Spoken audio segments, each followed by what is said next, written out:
Boom, we're live. Spencer Feldman from Remedy Link on the other end of the line here. Welcome, Spencer. Hey, Josh. Yeah, so guys, we have a special guest today. Spencer owns the company Remedy Link, and he's been in research, and you were a data scientist before this, right? Uh, No, oh, I had a mathematics degree, if you can oh, believe it. okay. Sorry, I thought on our first call we talked about something about a data scientist. Anyway, he has an awesome company called Remedy Link, which makes suppositories, and he's a super deep wealth of knowledge when it comes to holistic health and healing. So, welcome, Spencer, to the show.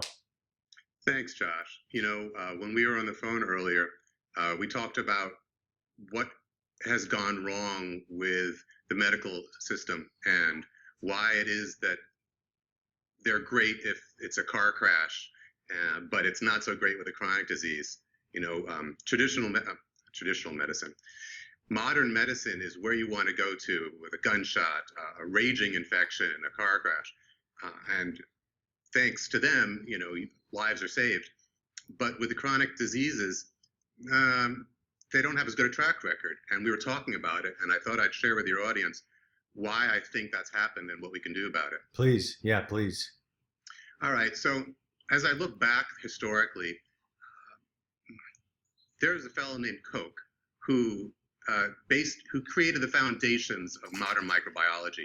Now, he was a doctor, a scientist at the time when things like cholera, diphtheria, plague, these were killers. Someone would be dead in days or a week from this. And he did some amazing research.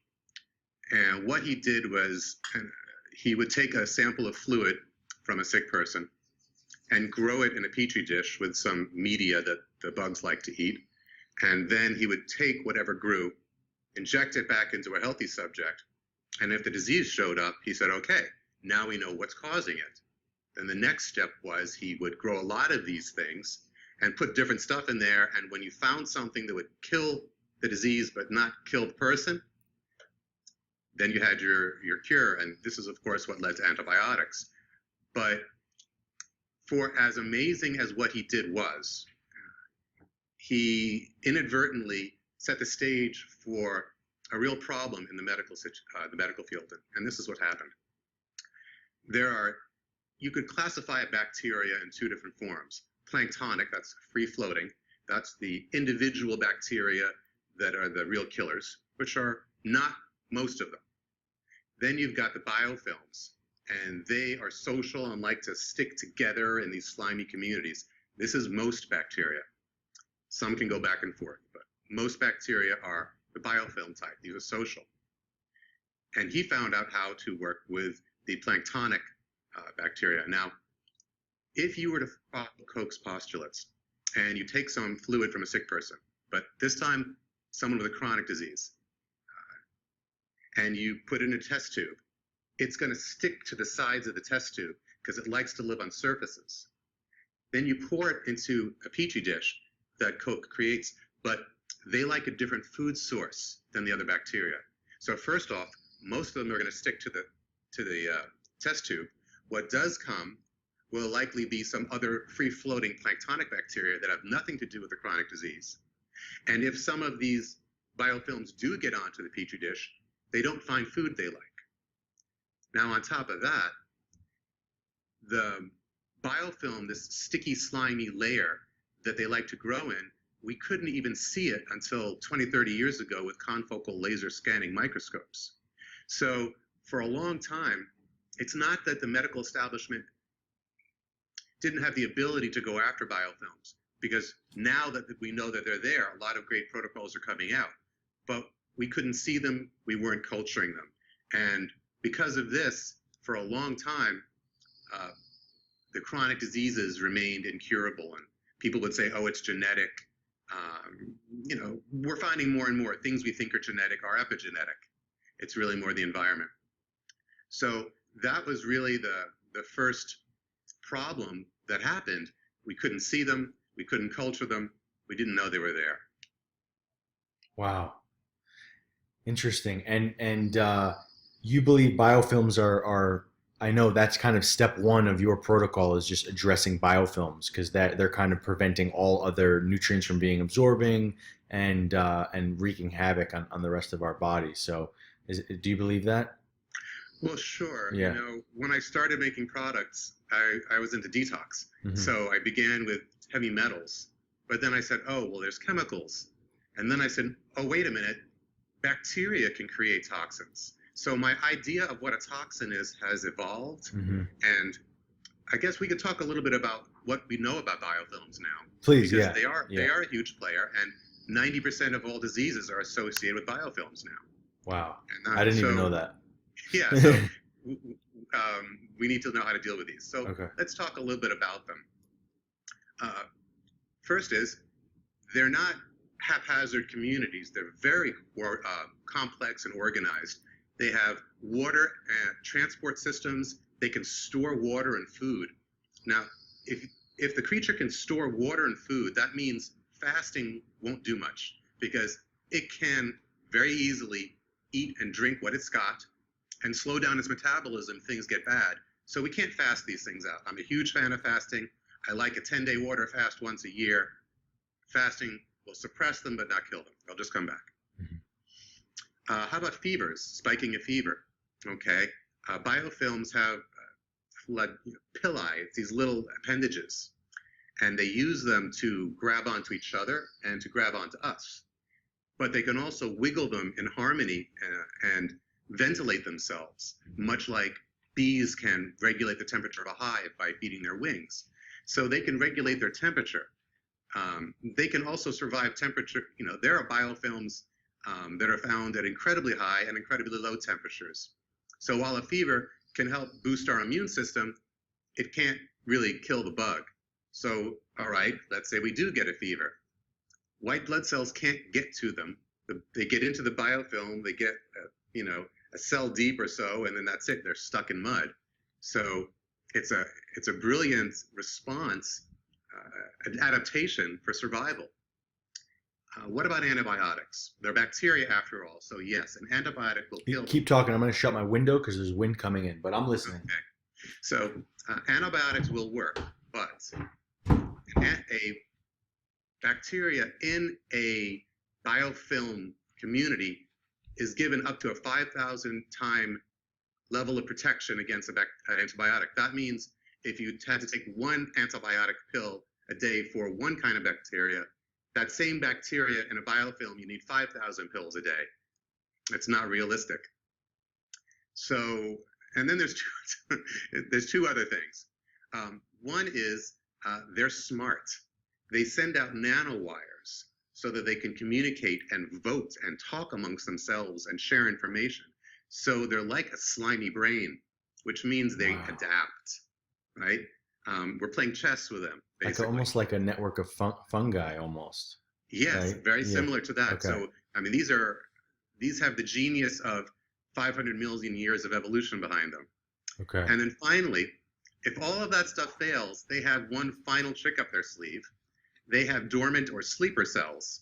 And what that means is at any point in time, 1% of the biofilm inhabitants are fast asleep. Now, when a bacteria is sleeping, it's not dividing, it's not reproducing, it's not eating, it's not metabolizing, it's not doing any of those. So that if you do manage to get something that'll kill it near it, some toxin to the bacteria, it doesn't do anything because it's not open for business. So then you take something, you feel better, like in the Lyme world, and then 3 months later, it's all back again because the sleeper cells came back. So they deserve our respect as an adversary.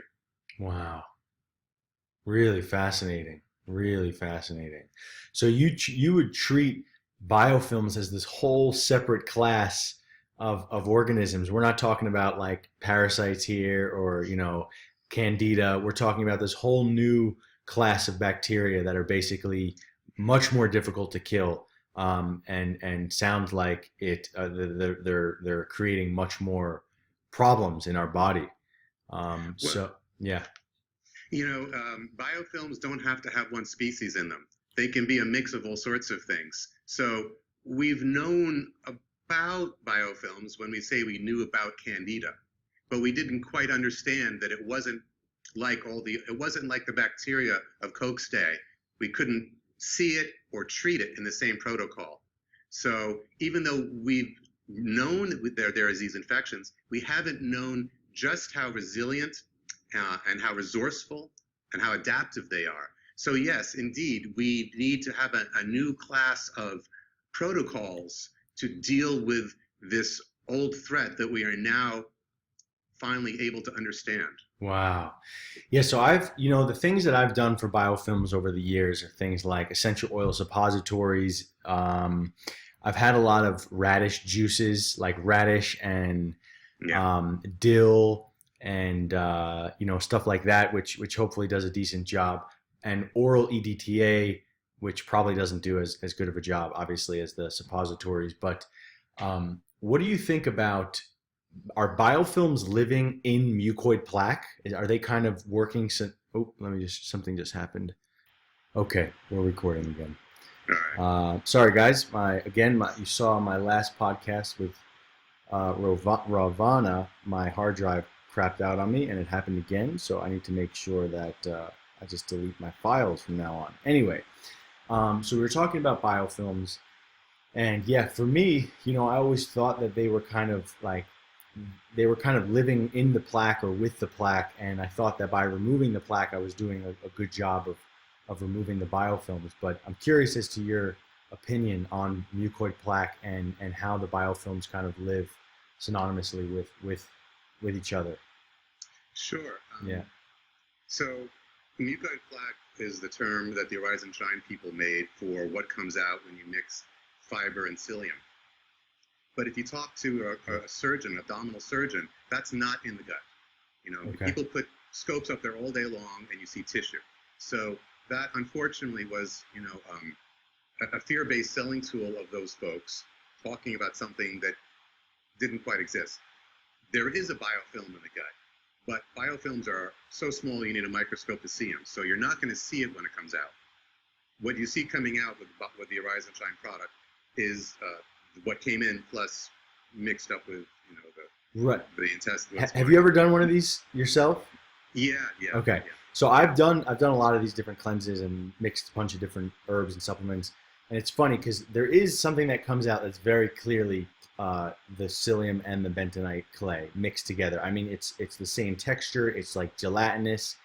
But there has been other things that have come out of me over the past few years that have come out without the use of psyllium and charcoal, specifically with certain herbs, that has resembled a sort of plaque, like basically a very, very intense rubbery plaque that you cannot replicate in a lab, and that definitely has been in there for many, many years, decades. So what is that, and have you had that? What is your opinion on all of this? Yeah. Right. I mean, and this is just an opinion. Yeah. Some of it is bile. It's black bile that's coming out. Okay. Some of it could be, you might indeed have some coating coming out. Mind you that doctors, when they do an endoscopy, get to the large intestine. There may have been a SIBO, a small intestine infection up there that came out. But plaque is the issue. And whether it's in the gut or the arteries, the plaque is the biofilm. And fantastic for you for doing things like radish and all these herbs to get it out. This is something that we have to do. And so we've got these biofilms, and what do we do to get rid of them?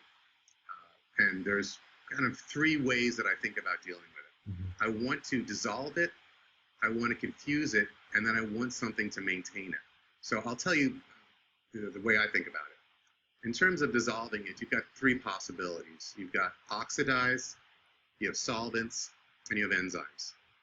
Oxidizing would be things like ozone or hydrogen peroxide. Some people use sodium hypochlorite. There's lots of ways to get that free radical in there to start oxidizing and bleaching things.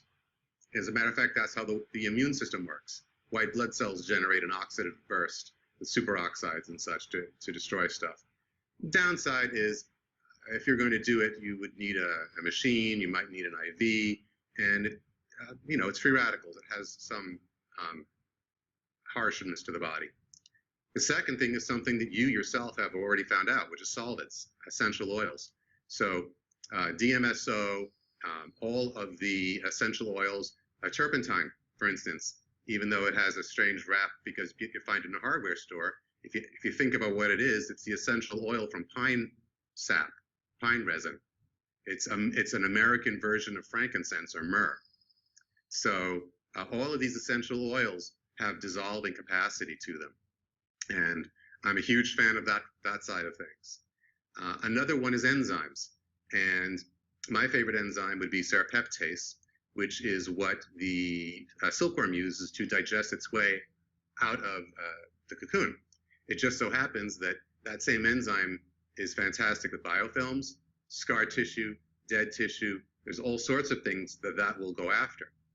And we would have greater enzyme capacity in our own bodies if we ate like other animals, which is some days you eat, and some, if you're a hunter, sometimes you don't hunt so well, or if you're grazing, maybe the valley you're in isn't very fertile. But humans today have access to refrigerators and convenience stores. Hardly anyone ever goes hungry, so we don't really ever get a buildup of enzymes in our own body to do much. And so then the next thing, so that's dissolve, that's oxidize, solvent, and enzyme.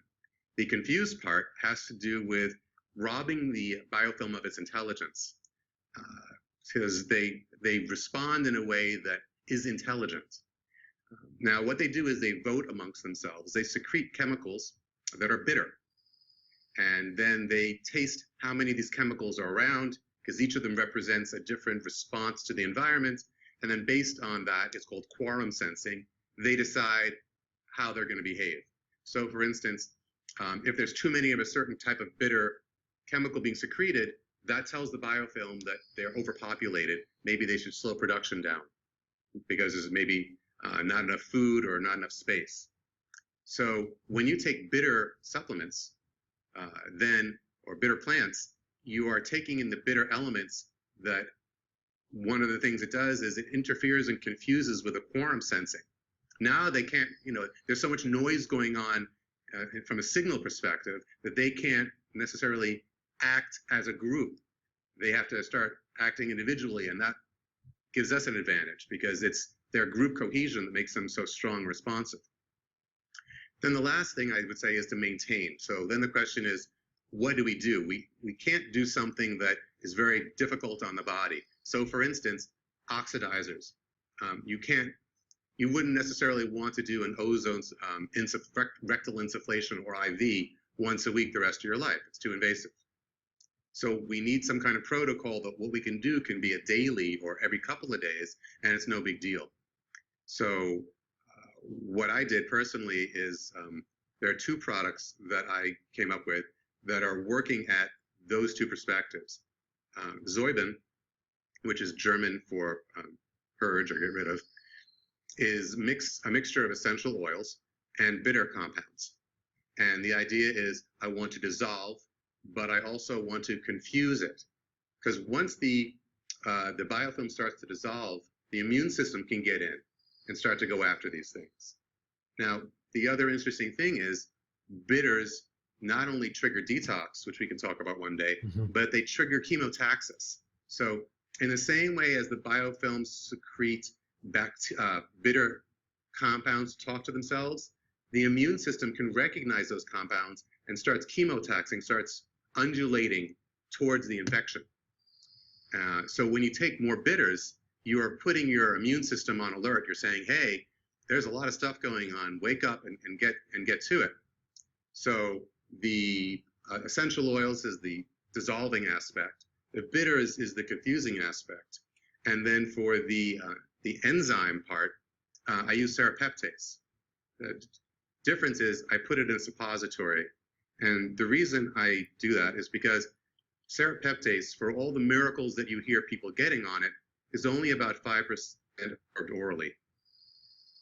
So if 95% of it is getting destroyed in the digestive tract, that's not good enough for me. But there's no digestion going on when a suppository is used. So you get all of it, or 95% of it. And so Interesting. that goes in. Yeah. And we're not just thinking about the colon, which is one tube. Biofilms, we want to get them out of the arteries, plaque in the arteries. We want to get them out of the gallbladder, out of the liver, out of they form on all sorts of places, on the prostate. So it's a pretty global phenomenon. And I think essential oils, bitters, and serrapeptase are a kind of protocol that's not only effective relatively quickly, but you can use your whole life without downside. Without a downside, you're saying, like Yeah, there's no downside to taking them. yeah. Yeah. So I've been taking digestive bitters for like 2 years, but it's in an alcohol tincture, and it's oral. I don't know if you ever heard of Herb Farm Better Bitters or Urban Moonshine. They're both like organic farms. But so you're saying taking these bitter herbs rectally is much more effective. Well, no, those you can take orally. Actually, Herb Yeah. Farm is, less than 100 miles from me. So, Yeah. Yeah. um, the reason to take something by suppository would be either a location, like you're trying to get to the prostate, or you're trying to get right into the liver, or the ingredient would be destroyed by digestion. So, Okay. for instance, EDTA is another one of these things that's typically given IV because it'll get destroyed in the stomach. So, for something like bitters, you actually want to take it orally because you want to activate all the sensors on the tongue and the bitter sensors in the throat, in the small intestine. There are bitter sensors throughout the whole body, and you want to get them all. So that's a great thing to take orally. The bitters, the essential oils, the enzymes, that's better as a suppository. Wow. We've really, as a culture, forgot the art of bitter herbs. Like we're used to sweet and salty snacks in the grocery stores, and I feel like we just haven't even opened up that pathway to have. But in our culture, I mean, in our ancient times, the way grew up in tribal times, like they literally had bitter herbs with every meal. Like that Mm, was their thing. So it's very interesting that we forgot it. As a whole class of medicine in our culture. But it has changed my life for sure. Just taking them orally. Yeah. mm, mm. Yeah. Well, we could do a whole talk on bitters now if you Okay. like.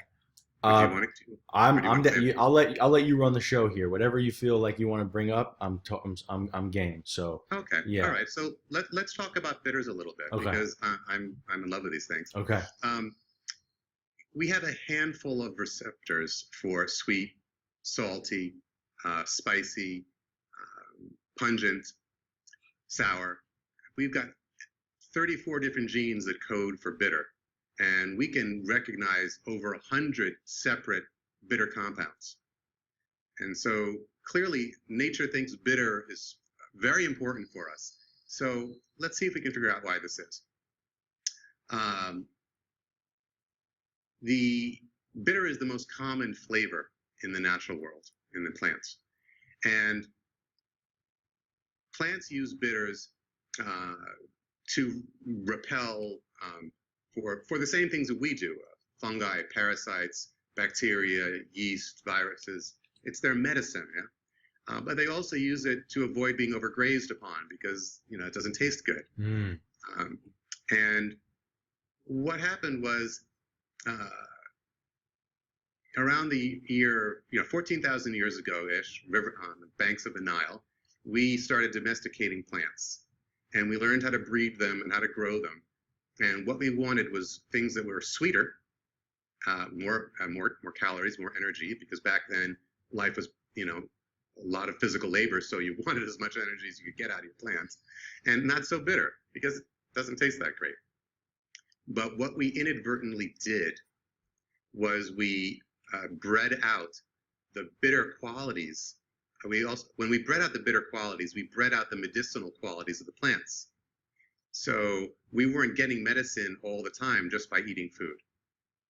And we were much more intuitive back then. We weren't distracted by Facebook and whatever. Mm-hmm. Mm-hmm. So we knew that we had to add bitters back in. And a lot of herbalists would watch animals because a sick animal will start eating something different based on what it's sick with. If a horse gets bitten by a snake, you'll see it go off to eat the same kind of plant each time, and then it goes back and it's done. If a dog gets some kind of infection, you'll see it eat another plant. So this is what we did, we watched animals and we figured out what plants were good for what diseases. And then the way we got them back in was typically either as a tea or an alcohol.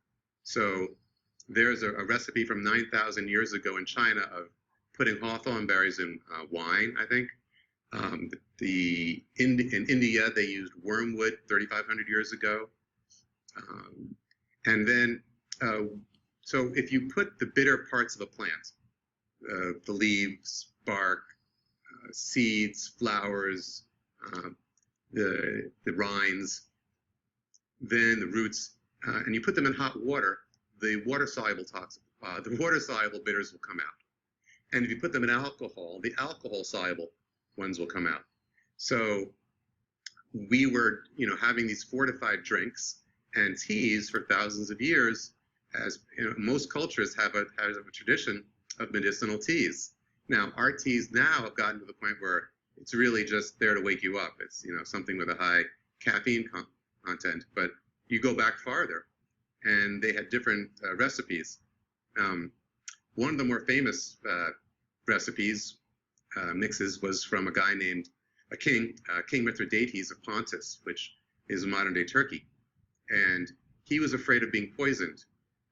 I believe his mother poisoned his father. And so, he said he didn't want to get poisoned. He wanted to learn about poisons.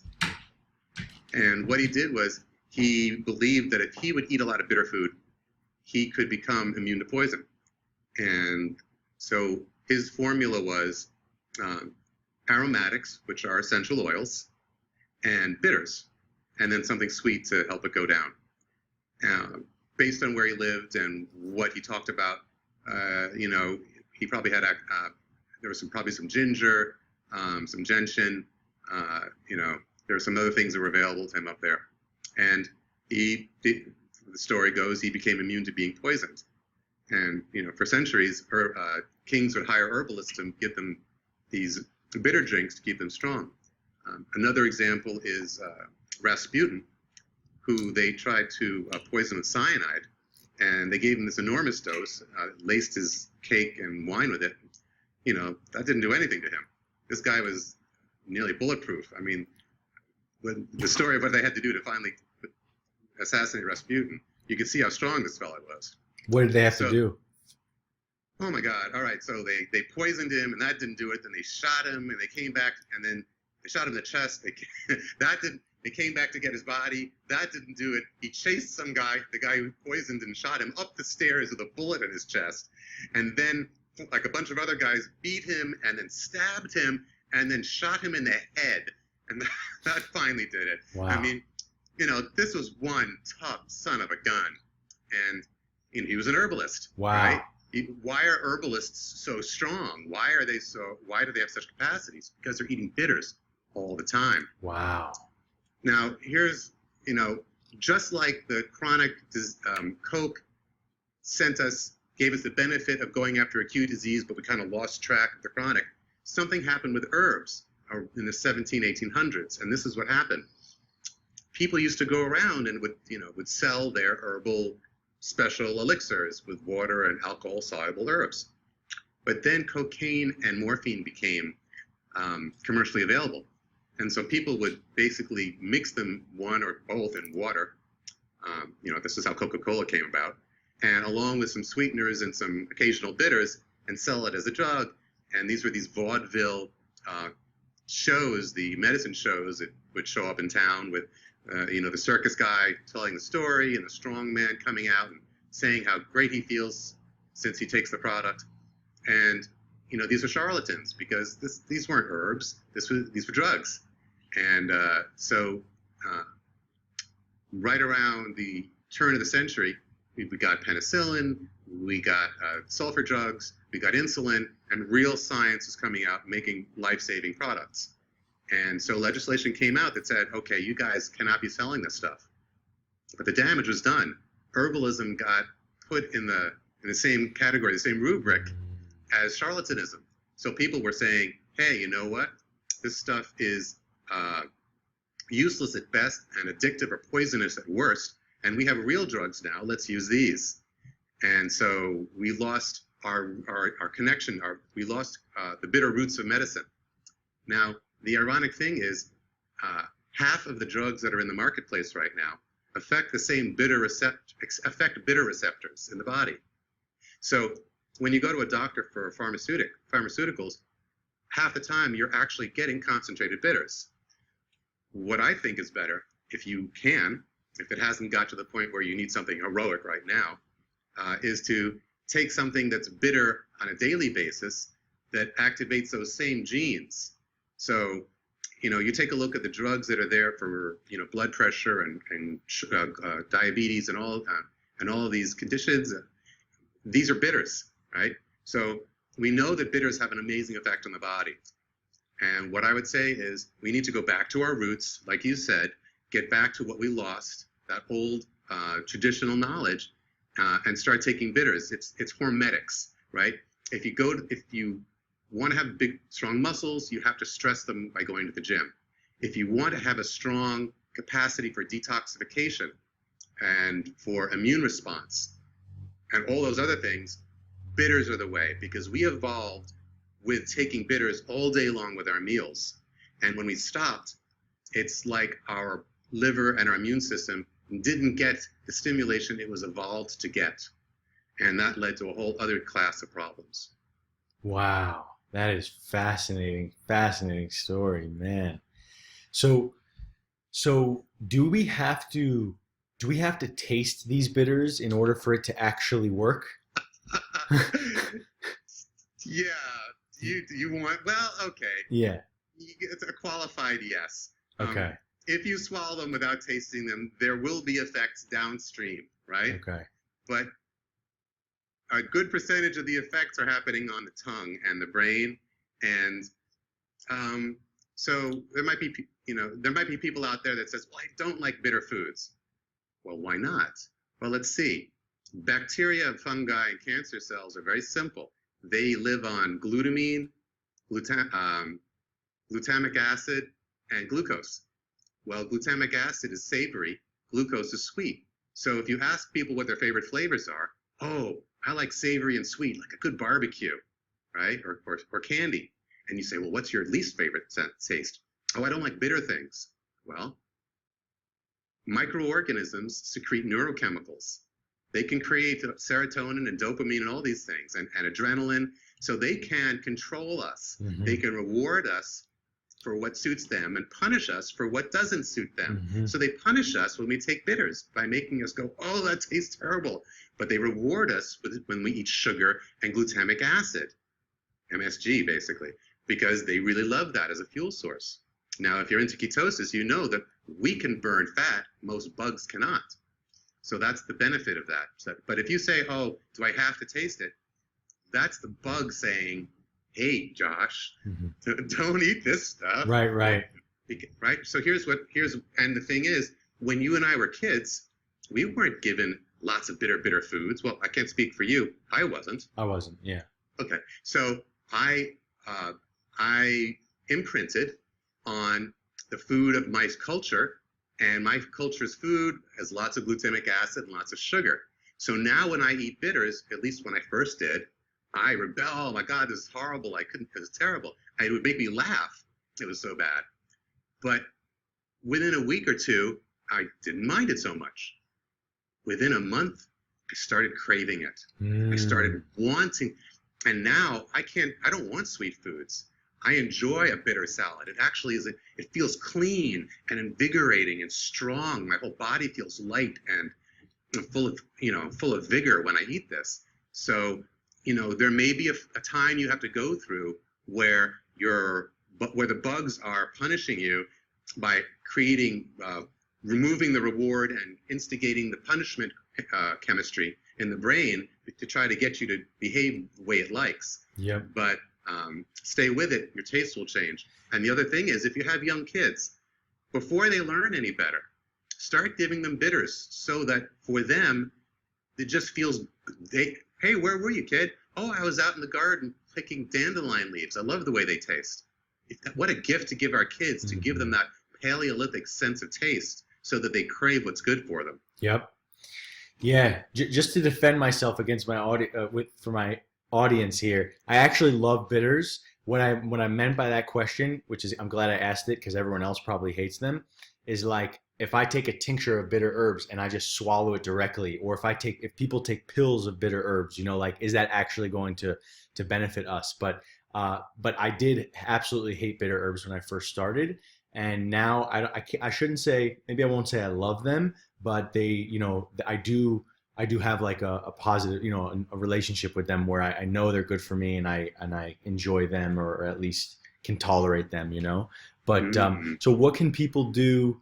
What can people do besides Herb Farm Better Bitters or Urban Moonshine or Dandelion Greens and what can people do to eat more bitters, get more Right. bitters in So their system? you could get to know the plants growing in your environment. Hmm. There's lots of bitter plants that you can eat and bitter roots.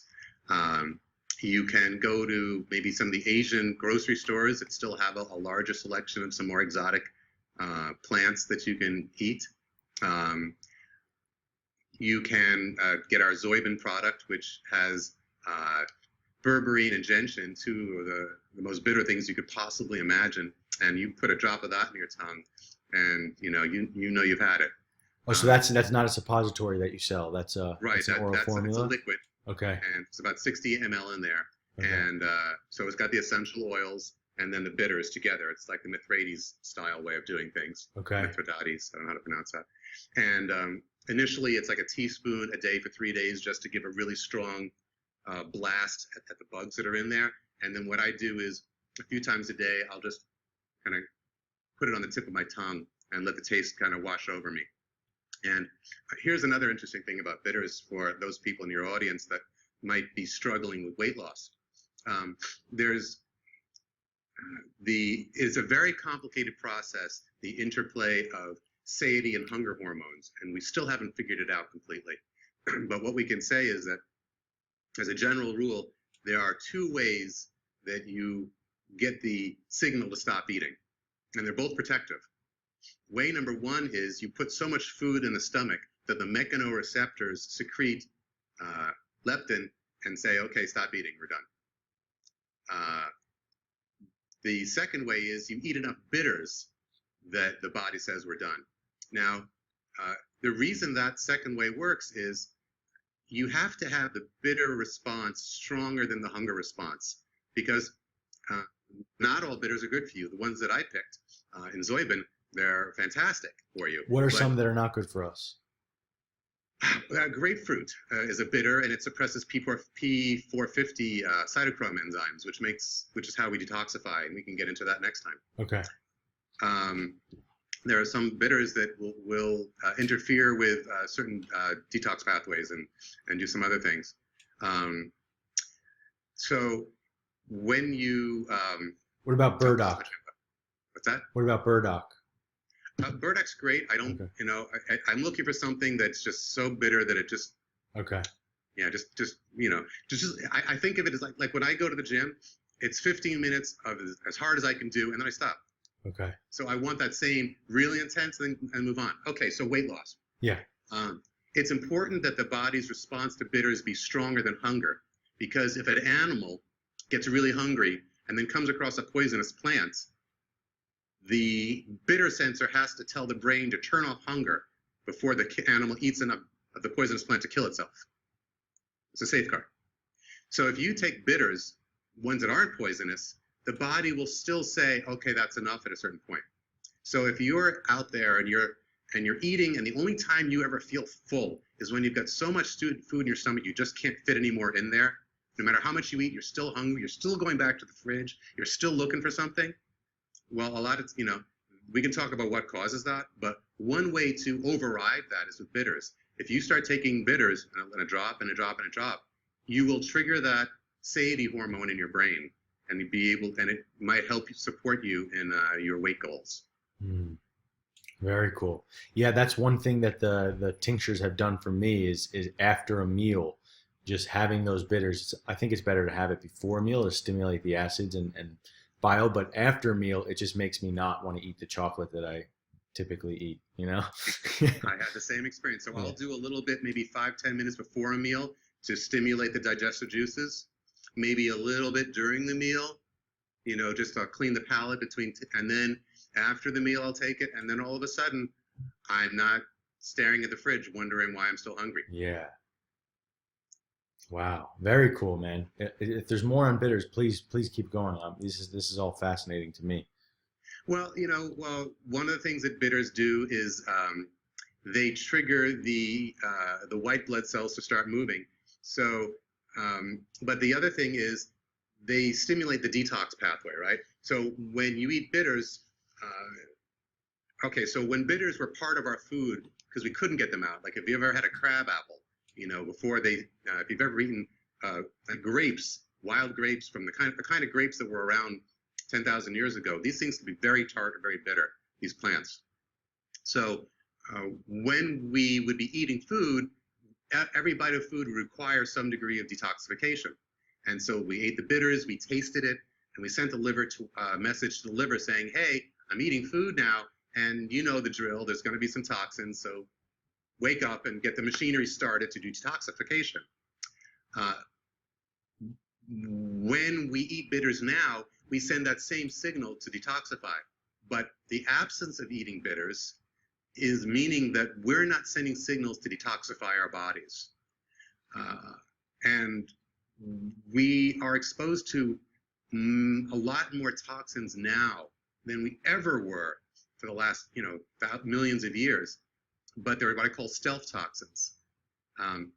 Aspartame is incredibly toxic, and it's sweet. So we're exposed to all these terrible poisons, but they don't always trigger the body to detoxify them. And bitters activate the first of 3 detox pathways, phase 1, which is, okay, let's get this toxin ready and mobilized to get out.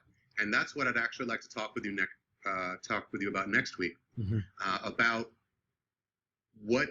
now that we've got the toxins built up and we live in a toxic society, what can we do, including bitters, but what other things can we do to upregulate our 3 detox pathways and start getting all of this junk out of the body so we can have the kind of health that we felt when we were young. That really is the goal, isn't it? To like return to childhood, return to that baby state before we were beaten up. Yeah, for sure. So should we go back to biofilms?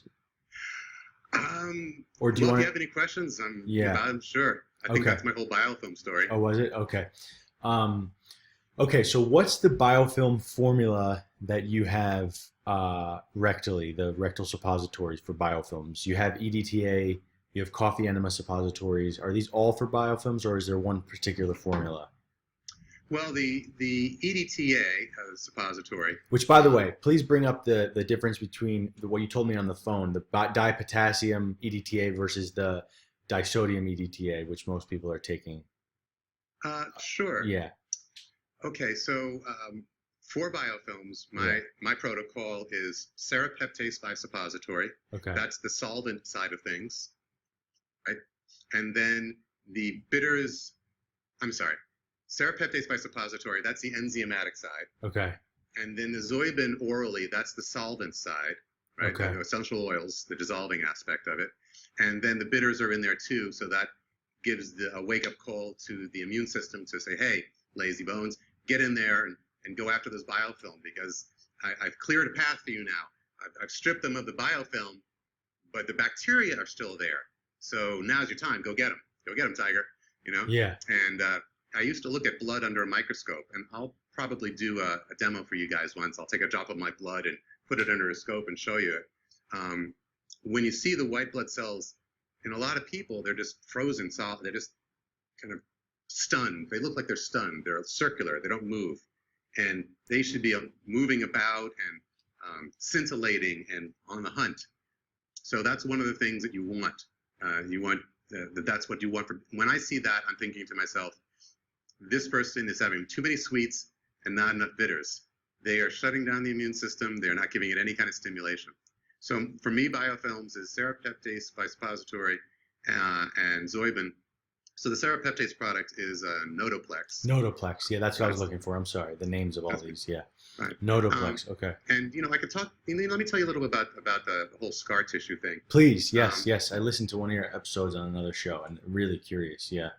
okay, so Yeah. scar tissue uh, is like biofilms. It's underappreciated for the amount of problems that it causes. So let's say that there's a part of the body that's a little weaker than in one person and another. Let's say it's someone's lungs, right? Uh, well, as the cell voltage and drops and as the toxins build up, biofilms will. Biofilms are opportunists. Okay. They typically don't go after healthy tissue initially. They're the composters of nature. They're what's on a compost pile. That slime layer is biofilm. Okay. Okay. The reason we can drive down the road and not see dinosaur carcasses everywhere is because biofilms have broken them down. So kudos to them. But what happens is we give them the signal that we're dead, and so they try to compost us. So we have to take some responsibility for giving the wrong signals to these things and learn how to give them the right signals. When you use bitters, that is one way to signal them to go to sleep or go away.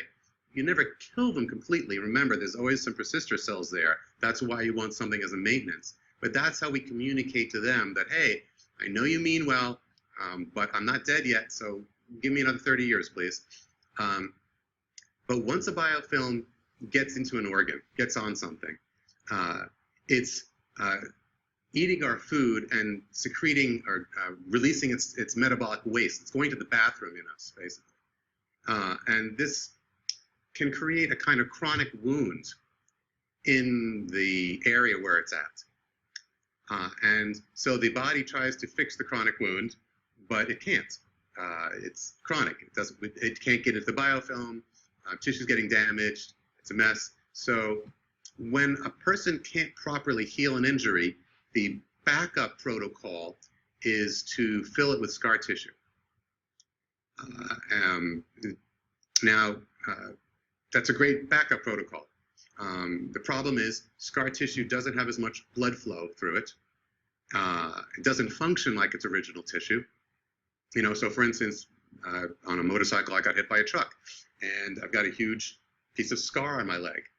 There's no hairs on it. There's no sensitivity to it, but it closed up the skin and it it protected the rest of me. So I'm glad I have the scar, but it's not functioning as well as the original tissue.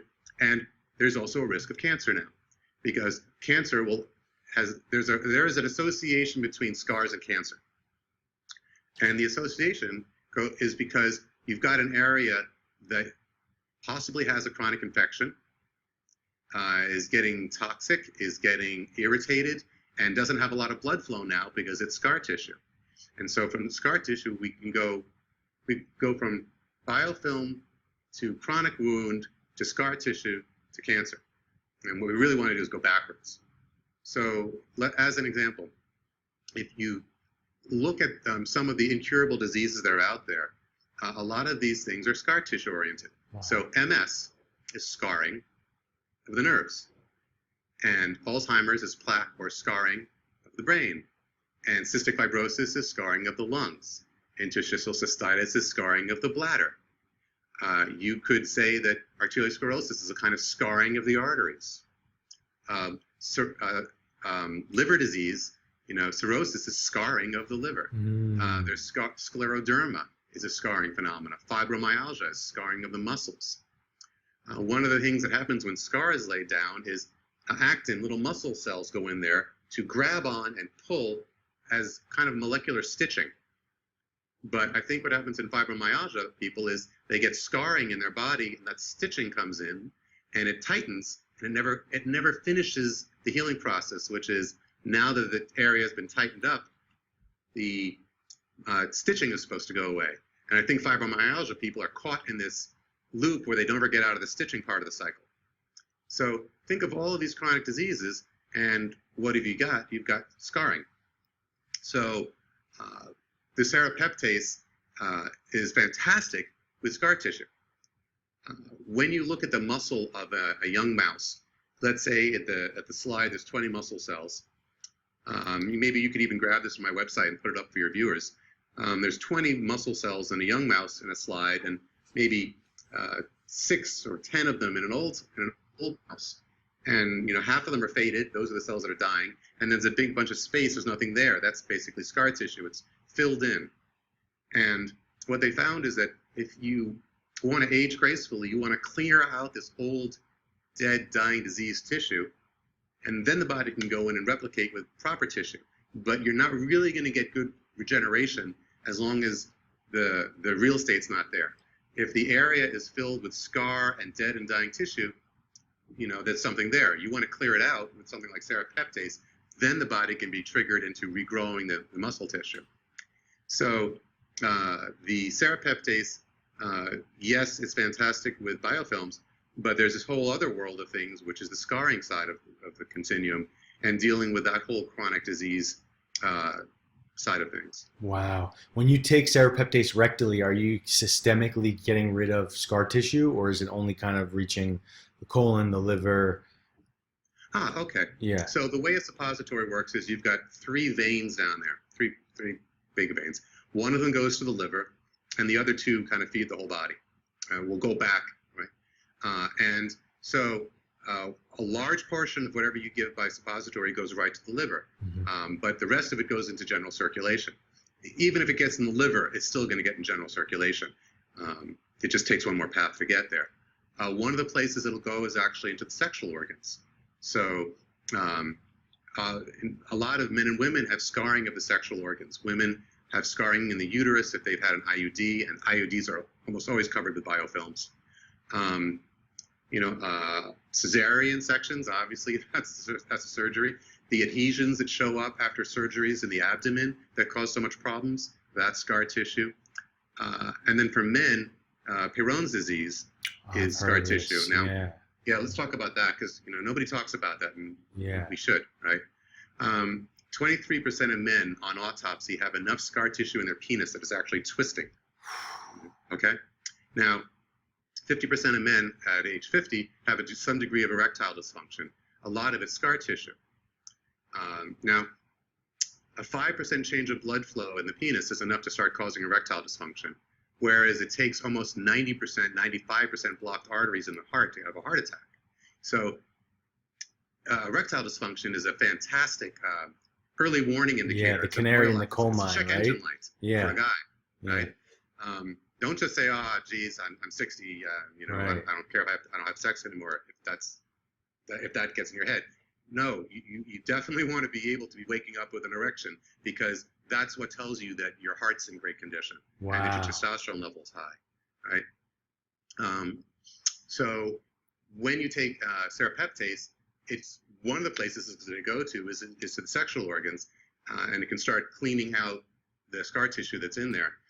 One thing you can do as a guy is just observe observe yourself during the process of an erection. And if at some point in time it either looks like it's inflating unevenly, like some part has a band of tightness around it, or it's twisting or turning, that's scar tissue. That's the beginning or an advanced part of it. So that's something to know about yourself as a guy. And a little bit of serrapeptase taken for a few months can do a world of wonders for your circulation. Wow, really fascinating.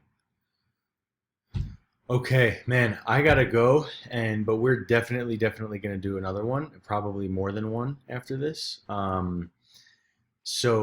Okay, where can people? I'm gonna post links to everything in the info description, but where can people find you? Well, if they go to remedylink.com, they can find me, and I imagine at the bottom of the screen there'll be a link there. Yep.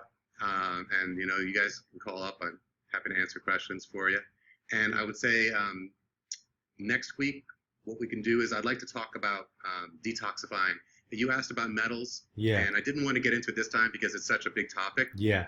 But I think next week what we'll do is really start talking about the chemicals and the metals and what we need to do to step up our detox game so that we can get these things out, so that we can be one of those people that at 90 years old is still out dancing, and, lots of vim and vigor, and bright eyes, and got a lot of energy, because there's no reason why we can't live a really long time in really good health. Totally. We have the knowledge base now. It just takes a little change of the lifestyle, and it's within everyone's reach, you know? Yeah, we should all be 90 years old and rock solid.